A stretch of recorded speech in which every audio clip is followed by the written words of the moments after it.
All right, we're gonna take a walk with some heavy stuff. Life is one giant farmer carry. So I got my kettlebell bag. Come on over here.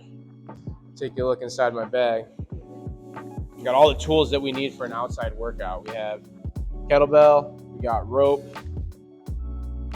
we got a club, and we're gonna bring a mace. We're gonna walk about, I don't know, quarter mile down to the park in town, throw some kettlebells, throw some mace and ropes around, talk to some people, meet some people, make some friends, swing, get some sunlight, work out a little bit, come back, right? Come on, let's go. You say it's about like 80 degrees out today?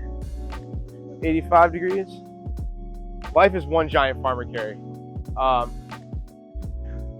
Like, you're carrying your bag around, you got kids, you're carrying their stuff around, you're walking from place to place, you grocery shopping, you go from the grocery store to your car, from your car to your house with bags.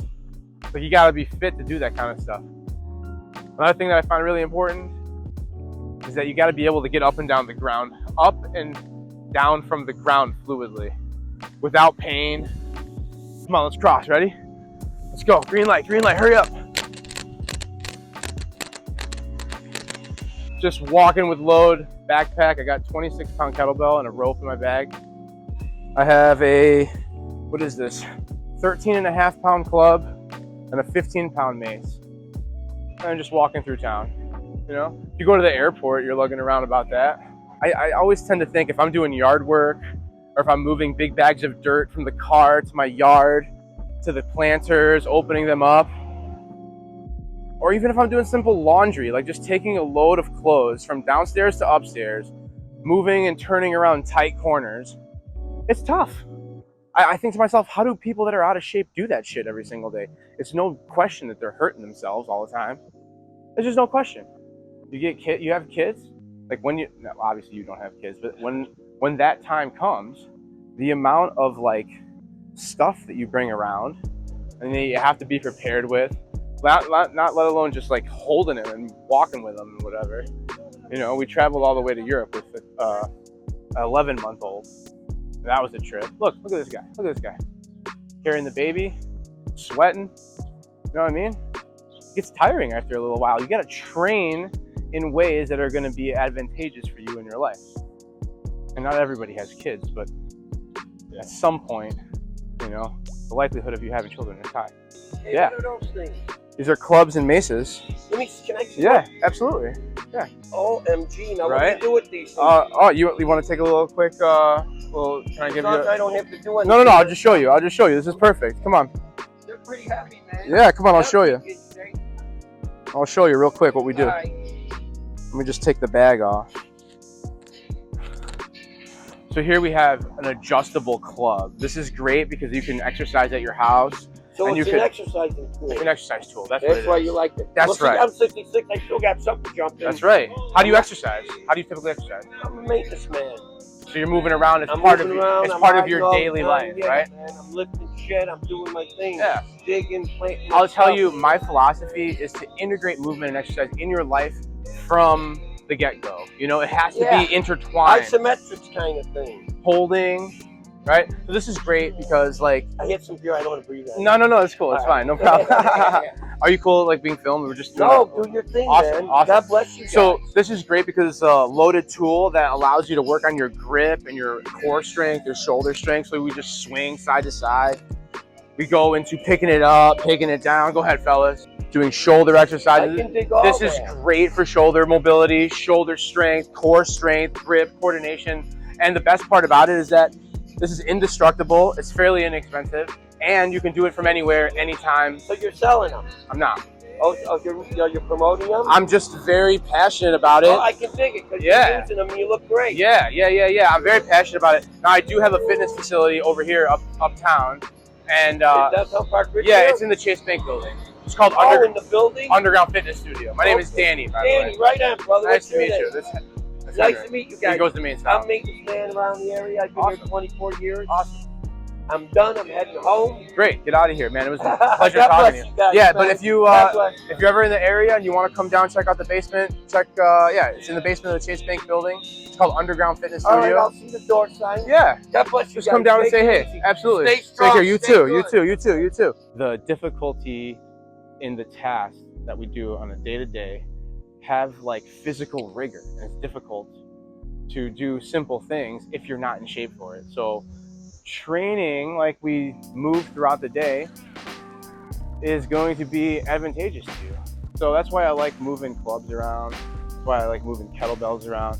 You could do them from anywhere. And another thing about it is that like it eliminates the excuse of going to the gym, right? Like you have it at your house or wherever you are, or you can take them with you wherever you're going, you know?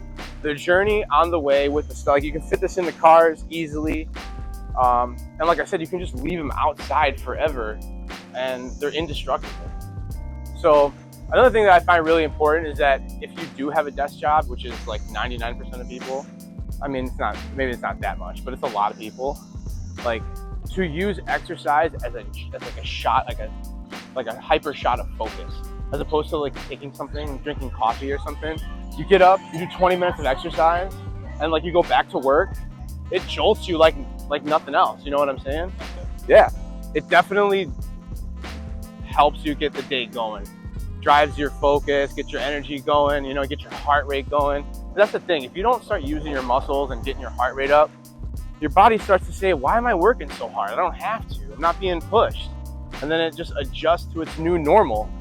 And the older we get, the harder it is to stay healthy and stay strong. So integrating it as early as possible into your daily routine as default as possible, make it easy for yourself, make it accessible, and it's non-negotiable. You just got to do it. And it doesn't have to be for a long time.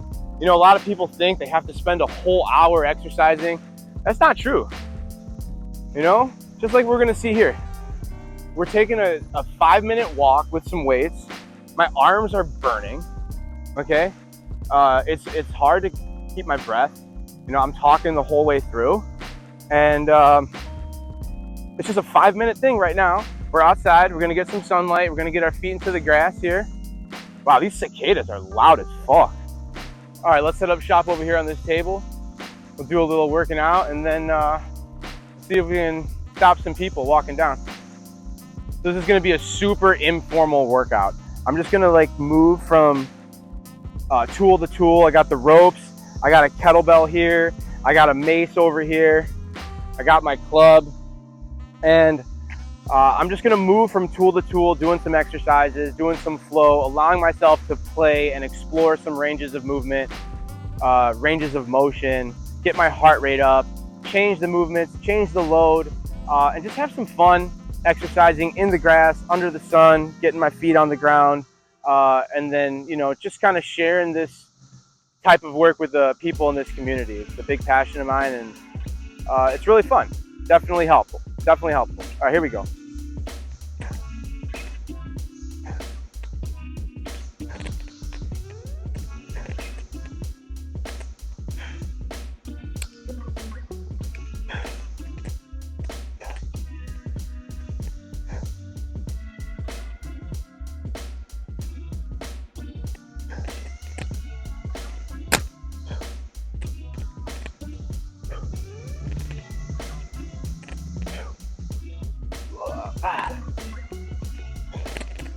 Double. Double.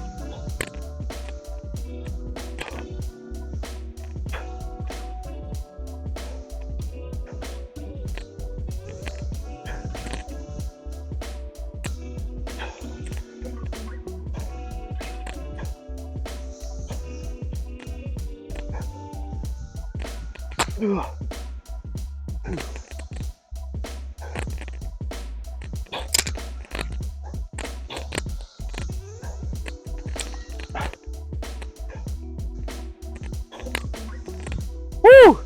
That was fun. So like I'll play around till I drop. I'll move over to my next tool. Fuck around with the club a little bit. There you go.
And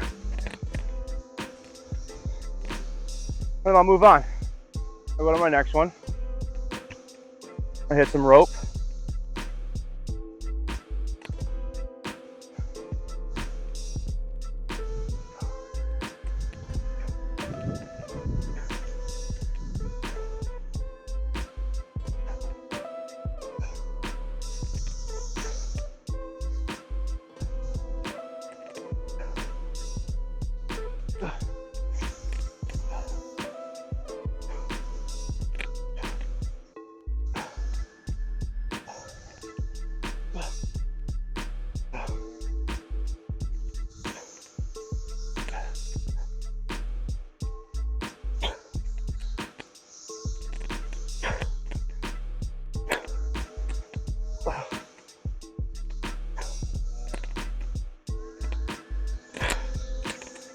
All right, I'll go to my mace.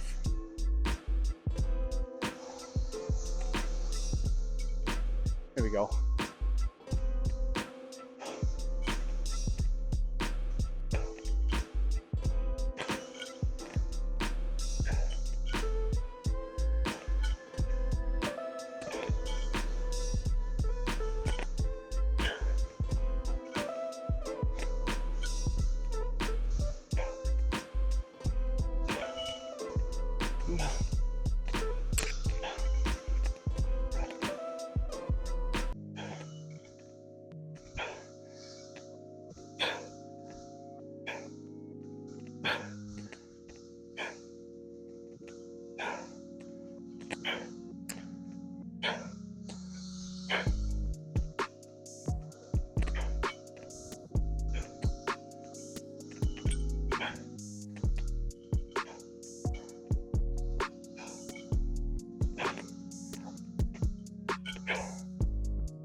All right,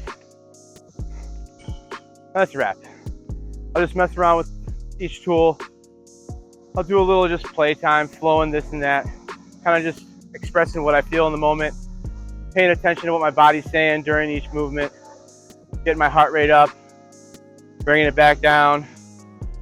And then I think the beauty of these tools, aside from the fact that they're all fairly inexpensive and portable, is that each movement and an exercise tool translates to the next one. There's so much grip, there's so much coordination and core rotation and power strength exercise motion happening there. So each tool kind of feeds into itself, and it's a full body, chest, shoulders, legs, core, different hand switches, different grips, cognitive type activity, and it just makes me feel good. It makes me feel mobile, and it keeps me sharp. And it keeps me healthy. It keeps my joints able to move freely. And a lot of things in life are just super easy, super simple. The mundane things, the mundane tasks that we do every single day are a lot easier when your brain is clear and your body works better, hands down. You know, I want to put the kettlebell juggling stuff to rest. People talk so much shit about kettlebell juggling. First of all, everyone's goal individually is completely different. And to say that you think you know everybody's goal, fuck off, you don't. First thing. Second thing, kettlebell juggling is a very intense form of cardio. And you have to make sure that you're concentrating and you develop that perfect hand-eye coordination and make sure that you're keeping your ground because you don't want to be in an awkward position when you're maneuvering the bell. But it could be done effectively, it could be done safely, and when it is, it's a hell of a workout. You sweat, you learn so much about your body and what you're able to do, and like your capacity to understand movement and your capacity to take in information and move with the bell as it's moving in space. It's a very, very interesting way to improve your cardio, improve your coordination, improve your movement, your grip strength, etc. So I think it's a very beneficial form of exercise if done safely, and you get with the right coach who teaches you how to maneuver kettlebell safely. There's an endless amount of ways that you can work with kettlebell. There's not just one specific way and one cue form and everything like that. It's a very versatile tool that can be used in a lot of different ways. The fundamentals are always the same, yes. But once you've mastered those fundamentals, you can take that skill set and develop it into a lot of different ways. There's a lot of ways that people play the guitar. There's a lot of ways that people use parsley, okay? And that being said, there's a lot of ways that you can utilize tools for specific individualized needs and goals. Anyway, that's a wrap. Signing off. We're gonna be walking back to the gym now and finish out the rest of our day, all right? Here we go. I feel like this type of workout specifically, just to kind of a loose idea of just playing around with tools, messing around, doing some flow, I feel like that is recovery for me. It's one of those things that allows me to get into nature, put my feet in the ground, take some deep breaths, breathe fresh air, just move around and express myself without any restrictions. And that right there, for me, is deep recovery. You know, it breaks the monotonous structure of reps and sets and timed sets and building up with extra weight, 2.5 pounds, 5 pounds, 10 pounds at a time. I just like the idea of not having any boundaries and just playing around a little bit, because I feel like these tools allow you to. These tools, thank you. These tools allow you to do all kinds of things. And I've been in the fitness industry for 17 years, dude. I've been exercising a long time. And there was a point in time, I would say like maybe 7 years into it. So like from 2007 to 2014, I would do a bunch of conventional lifting. Bench press, squats, deadlift. But I fell out of love with weight training and exercise in that way. I felt out of touch. I just felt like, what goals do I want to keep hitting? Bench press, more weight, deadlift, more weight. I didn't feel like that was what my body was needing. I definitely didn't see that translate to the football field, I'll tell you that. Like, there's a certain amount of weight that you can get up to, whatever, but it did not translate into my kicking. It did not translate into my kicking power. It didn't translate into recovering my hip. So I had to change what I was doing. And then from like 2014 on, I started kettlebelling, and then slowly but surely getting more familiar with maces and clubs and ropes and Bulgarian bags, hydro bags, landmine, coiling techniques. This is how my understanding of fitness kind of evolved. And it's my main mission to just teach this stuff to people, because at the end of the day, folks need to learn how to integrate it into their daily routine. That's key. There's a lot of ways that you can get your results, but the best workout is the one you're actually going to do. So you have to put yourself in position to execute on whatever it is that the workout calls for. And it doesn't have to be very long, like I said, 20-minute workouts, you know?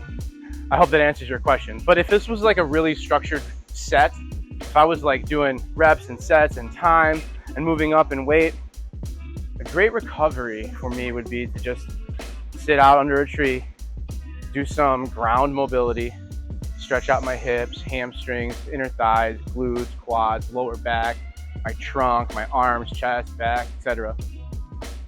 And sit there and breathe and just go through maybe 20 different mobility exercises, static and some dynamic, and then I think one of the biggest pieces for me when it comes to recovery and just getting as calm as possible is just some quiet breath work.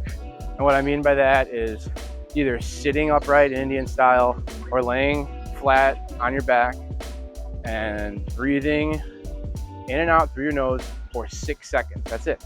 6 second inhale, 6 second exhale, and redirect my thoughts back to my breathing, especially when the brain goes astray, because that's what happens.